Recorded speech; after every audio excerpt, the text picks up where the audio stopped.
4 तारीख की रात्रि में नगरी थाना क्षेत्र में दोहरा हत्याकांड हुआ था। 2 व्यक्ति की हत्या हुई थी और उसमें मृतक का नाम एक बुधराम मुंडा और दूसरा मनोज कच्छप्पा, दोनों कतरपा गांव के थे। यह घटना बड़ी ही हृदय विदारक थी और रांची पुलिस के लिए बहुत बड़ी चुनौती थी, जिसमें तुरंत ही एक SIT गठित किया गया रूरल SP के नेतृत्व में। और इस पूरी टीम में जो लोग थे उसमें सुमित कुमार अग्रवाल रूरल SP थे, अरविंद कुमार DSP-2, महेश्वर प्रसाद सिंह सदर अंचल के पुलिस इंस्पेक्टर, रामनारायण सिंह रातू थाना प्रभारी, अनिल कुमार तिवारी और मांझी थाना प्रभारी, अभिषेक राय थाना प्रभारी नगरी जिनके एरिया में घटना घटी थी, दलादली OP का संदीप कुमार, नगरी थाना का शुभम कुमार, रातू थाना का उज्जवल कुमार और उसके बाद QRT टीम और हमारे टेक्निकल सेल की टीम थी। ये पूरी टीम ने आउटस्टैंडिंग इन्वेस्टिगेशन किया और इस इन्वेस्टिगेशन के बाद हम लोग जो है 2 अभियुक्त को इसमें पकड़ पाए हैं। पहला वह अभियुक्त जिसने गोली चलाई, उस व्यक्ति का नाम मनोहर टोपनो है। ये आर्मी का जवान है। ये 47 RR रेजिमेंट का जवान है और ये भी नौकरी कर रहा है। कुपवाड़ा में इसकी पोस्टिंग है और कुपवाड़ा से जिस हथियार से इसने गोली मारी है वह एक AK-47 हथियार है जो आर्मी का हथियार है। घटना बड़ी ही सनसनीखेज घटना है।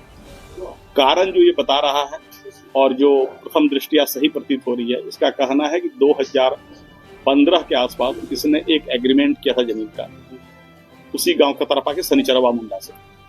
उसी का भाई बुधराम है जो मृतक है, लेकिन इसने 2 लाख एडवांस किया।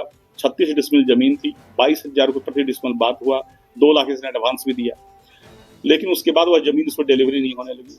उस शनिचरवा की मृत्यु हो गई। फिर बुधराम जो था उसने इसे देने से मना कर दिया, लगातार अड़ंगा लगाता रहा। बहुत दौर का निगोशिएशन चलता रहा। फिर इसने जो है एक एग्रीमेंट किया, चलो 36 में से 18 डिसमिल ही दे दो। फिर 18 की बात हुई, फिर इसने 2 लाख एडवांस दिया, लेकिन फिर से बुधराम लगातार इसके काम में अड़ंगा लगा रहा था और जमीन की डिलीवरी नहीं हो रही थी इसको। उसके घर वाले तक ने कहा बुधराम को कि नहीं तुम छोड़ दो, अब जब वो पैसा दे दिया तो जमीन दे दो, लेकिन बुधराम इस बात को नहीं मान रहा था। अल्टीमेटली 2015 से मैटर खींचते खींचते 2024 चला आया और पहले 36 से 18 डिसमिल पर ये माना। 18 के बाद ही जो सड़क पहले 8 फीट थी उसको चौड़ा करके वो 18 फीट कर दिया, दूसरे को जमीन बेच दिया और ये लगातार परेशान था। अब इसको लगा कि जब तक बुधराम जीवित है हम इस जमीन पर कब्जा नहीं कर पाएंगे और इस आक्रोशवश इसने जो है पहले वहां पर एक हथियार की चोरी की आर्मी से। फिर यह आदमी एक ड्यूटी में जा रहा था बरेली आर्मी स्कूल के बच्चों के साथ। उस ड्यूटी के दौरान ही उस हथियार की चोरी करके निकला। अपने एक मित्र को इसने फोन करके बुलाया जो यहाँ से फ्लाइट से गया जम्मू, इससे हथियार लिया और उसके बाद उधर से बस से आया। जम्मू से दिल्ली बस, वहां से फिर मुजफ्फरपुर से रांची। यह AK-47 लेके उसका जो दोस्त है, जो दूसरा आदमी गिरफ्तार है, वही लेकर आया था। इस हथियार का ही उपयोग उस घटना में हुआ है। घटना में और 2 शामिल थे, जो बाइक पर चला रहा था वो भी गिरफ्तार नहीं हुआ है और एक और आदमी है जिसने एविडेंस को डिस्ट्रॉय करने में नष्ट किया है। उन दोनों की गिरफ्तारी का प्रयास हम लोग कर रहे हैं। इसका कहना है कि उसी आक्रोश में उसने गोली मारी है। सर कितनी गोली मारी होगी?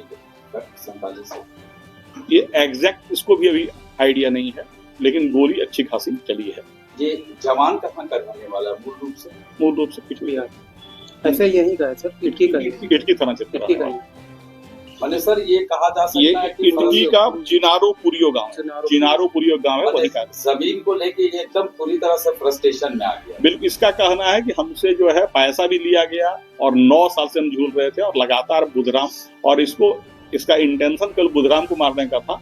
जब बुधराम पर इसने गोली चलाई तो जो एक और आदमी था मनोज कच्छप, वह इसको पकड़ने दौड़ा और तब इसने उसके ऊपर भी गोली चला दी। सर एक पुलिसकर्मी का सहारा नहीं। इनका कहना है कि हम लोग जो है लगातार वो पर्सनल लेवल पे दोनों में डील हो रहा था और इससे कोई उपयोग नहीं। सेना से कुछ बातचीत की है? नहीं, अभी तुरंत ये सारा डिटेल मिला, हम लोग वेरीफाई करेंगे।